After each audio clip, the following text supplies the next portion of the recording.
what is the merit and the value of the institutions that we rely on? What is the merit and the value of the judiciary? What is the merit and the value of our armed forces? What is the merit and the value of our politicians? If we only side with those particular institutions when they are saying what we want to hear. The issue is, why is Israel an ally that we will allow to get away with things that we would not let anybody else, any other state on this planet get away with? We are asking questions like, is the International Criminal Court right? When have we ever asked that question before? When have we ever asked whether the Amnesty International is a true and honest body? But for Israel, all of those questions are up for debate, which I'm at a loss. There have been almost 100,000 people killed in an effort to destroy 100,000 people. Well, I think that the figures are about 70,000, right? No, I think it's about 35, John. No, I think it's a lot more than that, fella. It's not. It's nowhere near 100. The death toll nowhere near 100. I mean, that's 35. Let's not minimise it. That's 35,000 people too many. That's fine. But it's nowhere near 100. That does matter. Okay, well, that regardless, we can quibble over numbers, right? Okay, but 30,000. But that matters if you've doubled and then some the death toll. That does matter. Okay. Well, I agree, and that's why I conceded to your numbers, right? I conceded to your estimations, your numbers, right? I still think that is outrageous, and I still think that if there was any other state that was responsible for the death of 30,000 people, we would be against that particular state. Saudi Arabia. You're asking the question. What about Saudi Arabia? Are we for the killing of the extrajudicial killings of journalists or dissidents? Still an ally, aren't they? Still an ally, John. Yeah, that's the point you're making is we treat our allies differently. Yeah, and exactly. Yeah. And so I'm saying it's not just Israel. I agree, but I don't know how many other of our allies have committed the atrocities that we know. Look Israel at what Saudi Arabia did in Yemen, for example. No, Ben, I think we're singing from the same hymn sheet. Yeah, I think we're agreeing, John, that when it comes to how committed we are to upholding human rights, that does depend on whether it's our enemies or allies that are accused of breaching them. Absolutely. And what does that say about us? Not a great. It doesn't reflect very well on us. Is there a country on the earth that does it differently, John? Is there a civilization? Is there a culture that we belong to that where we establish a moral high ground in respect to how the world is governed? How do you mean? We think that we're the arbiters of truth. We think that we hold up fairness. We think that we have a moral high ground when it comes to making international decisions that affect hundreds and thousands of people. Look at Iraq. Look at Ireland.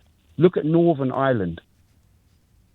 And part and parcel of this whole ridiculous sham is the idea of us covering up our eyes to what we can see and then asking questions as if we don't know the answers. But John, if your point is that the UK is guilty of double standards and hypocrisy when it comes to our apparent commitment to human rights, it's impossible to disagree with that, I'm afraid. But I would say again, is there any country that isn't guilty of that? Countries get on their pulpit and preach about rights when it's their enemies that are breaching them, and when it's their allies, too often they say, "Oh yes, we've voiced concerns," but that's the state of the world. Is it depressing? Maybe it is, but that is the state of the world. It's not just the UK. It's not just Israel. That is how it works. Should it be? You would say no. Many might agree with you. John, interesting. Thank you for kicking us off. James is in Regent's Park on this. James? Yes. I think that Israel is the most moral army in the world. I mean, what other nation drops leaflets on civilians to clear the area?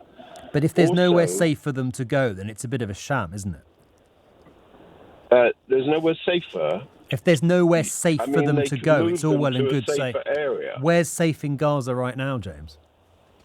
I think it's by the sea, isn't it? No, there's nowhere safe in Gaza right now. Are you sure? Yes, that's why there's a mass famine. The other thing is, But no, Hamas let's could stick end with this that, James. war tomorrow. Let's stick with that if you wouldn't mind, just for a moment.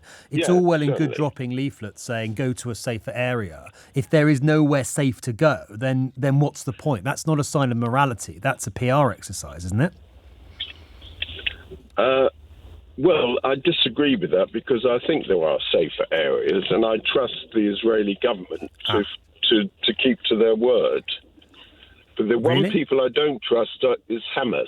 Why do you trust? I mean, I wouldn't trust Hamas as far as you could throw them, but why would you trust the Israeli government? They didn't start this war, did they?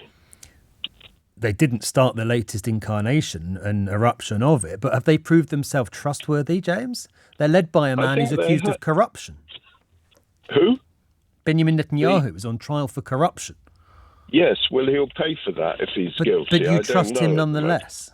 You trust I didn't say I trust him. I said if he's guilty, he will pay for it. But you said you trust the government he leads. Yes, I trust they're acting in the best interests of Israel. You trust a government led by a man accused of corruption? I didn't say that, did I? I said I trust. If he's guilty, I said if he's guilty. Sorry, James. He will. You did. You said I trust the Israeli government. Well, that's what I said. Yes, in this situation, I trust him in the war situation. Why? Why? Because these Hamas could finish this war tomorrow if they laid down their arms, if they cared about their people, yes, and they released the hostages. But they chose the depravity of Hamas. They have chosen to sacrifice and use. They've broken every international law. But the depravity of Hamas doesn't explain why we should trust the Netanyahu government. I see you want to get back to that. Yeah, I'm asking why. You say I trust the Israeli government, and I'm just trying to get to the bottom of why, what they've done to warrant your trust. Well, so far, I think they've acted with integrity and morality. Apart from being accused of corruption and trying to basically change the constitution in Netanyahu's case so the courts have less power. Yes, well, that has been overturned as far as I know. But this is not a man who screams integrity, is it? Are we talking about the war or are we talking about Netanyahu? I'm talking about the war. But, James, the war is being waged by Netanyahu. He leads the state that is waging the war. They are completely inextricably linked. Oh, I see. So you're saying because he is corrupt, let's say he's I'm not saying he's corrupt. I'm saying he's not the sort of bastion of integrity that you seem to be suggesting he is. And neither is a lot of people, leaders in the world, and neither are the Hamas, who cowardly acted with extreme... Yes. But no, James, no, I'm certainly not suggesting that Hamas are. I used the word depravity, barbarity. That's the language I used about Hamas. They are a terrorist group. The world would be better off if they didn't exist. But you've told me that you trust the Israeli government, and I am asking why. Because they have to protect their people. That is their duty. But that's not... I think we're going around in circles. That's not a reason to trust them. You might think the war is just. You might think they're going about it in the right way. I don't see much reason, I've got to be honest, that if you look at Netanyahu's political career, if you look at recent history, you look at what he tried to do last year in relation to the judiciary, you look at the corruption charges, that's not a man that I would trust. It really, really isn't. James, appreciate the call. Thank you. Jonathan is in Finchley on this. Hi, Jonathan. Hi there. Yeah, I want to understand what the ICJ thinks Israel's supposed to do by not going into Rafah. Are they supposed to give up on the war and leave Hamas in place? Is that the idea?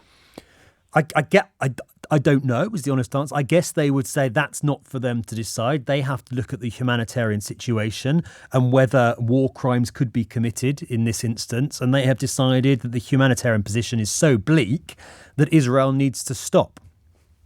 Well, I understand that. But the invasion of Rafah, my understanding of the invasion of Rafah is to finish off Hamas's battalions there so that they can't take over Gaza and they can't rule Gaza anymore. And the alternative to that is that they do take Gaza and we go back to square one with 35,000 human souls, Palestinian souls, and thousands of Israeli people injured and killed and kidnapped. And what's all for? This war started the invasion of of Gaza started with the objective of getting rid of Hamas, which they and haven't.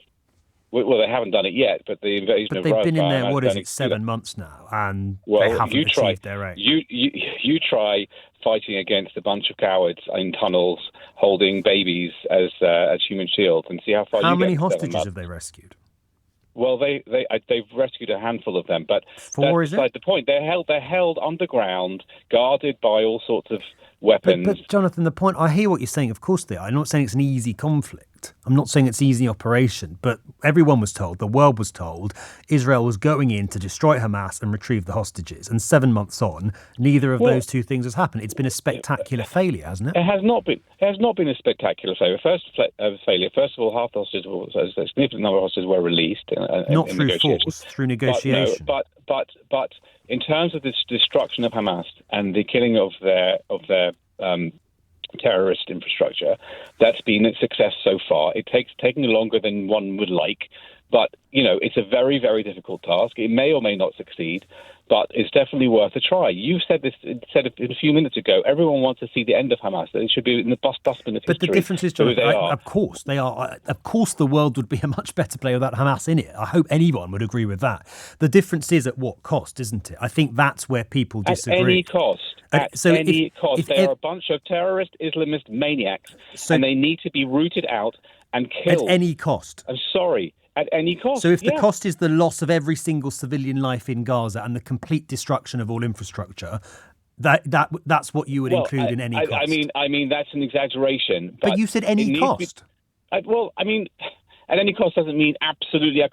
Could blow up every human on Earth. It doesn't mean that. It means you have to keep on going until they are gone. But Jonathan, sorry, in this context, that's exactly what it means. How many civilians must die to destroy Hamas? And there's no. I can't put a number except to say that every single civilian is a human being, and their loss is the loss of a whole world. So we do not. Nobody wants the loss of civilians. But you've basically. But this is a war. This is a war, and they need to be eradicated, like the Nazis need to be eradicated. It sounds like you're saying, when you say any cost, that if every single civilian in Gaza dies, then that is worthwhile.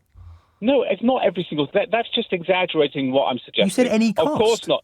No, but any cost doesn't mean every single civilian. So where do we draw the line? A long time. I don't have a line to draw, but it means as few civilians as humanly possible to get to them. That's what it means. Right. That's all. But isn't the ICJ saying actually too many civilians are going to die if this goes ahead? How can they decide how many too many? I think one is too many. Because they're the court of international justice. I think 10 is too many. It's been tens of thousands too many. Yes, of course it's too many. But Hamas, as your previous caller said, could give up their weapons and give up the hostages this second, and the whole thing ends, right? So why are they not putting pressure on Hamas? Why is the whole world? Why are people marching in London, hundreds of thousands of people, and not a mention of the hostages? I agree. Not a mention of Hamas. Why? I agree. This is our country. It's a shame on our country that 200,000 people march for anti-Israel and not anti-Hamas. Shame on them. Shame.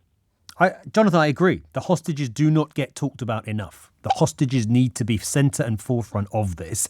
But what the hostages families are the families of the hostages are disagreeing with you. They are saying, they are begging, they are pleading with Netanyahu. They are marching through the streets of Tel Aviv saying, strike a deal. Get our loved ones home through negotiation. Violence has failed. The operation has failed. You need to strike a deal with Hamas. And Netanyahu is saying no, the only way is ongoing war. So the families and the friends of the hostages aren't the ones beating the drum for going into Rafah. They are the ones saying this isn't working, it hasn't worked, make a deal. And it's the Israeli government that is saying no.